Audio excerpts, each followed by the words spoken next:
नमस्कार दोस्तों, स्वागत है आपका द भोजपुरी अपडेट में। दोस्तों इस वीडियो में हम बात करेंगे गुंजन सिंह का नया शॉर्ट सॉन्ग चूल्हा बनैया होले होले के बारे में। मटिया के चूल्हा बनैया जड़े जड़े हो।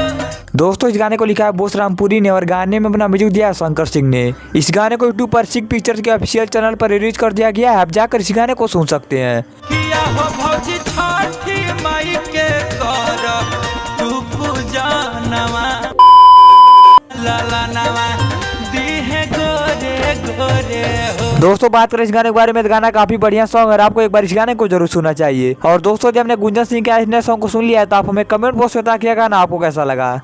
मजा आया और मैं ये जो मजा है हिंदुस्तान के हर व्यक्ति को देना चाहता हूँ। और दोस्तों वीडियो पसंद आया तो लाइक कीजिए, शेयर कीजिए और साथ ही हमारे YouTube channel the Bhojpuri update को सब्सक्राइब कीजिए। मिलते हैं अगले वीडियो में। आज के लिए काफी है।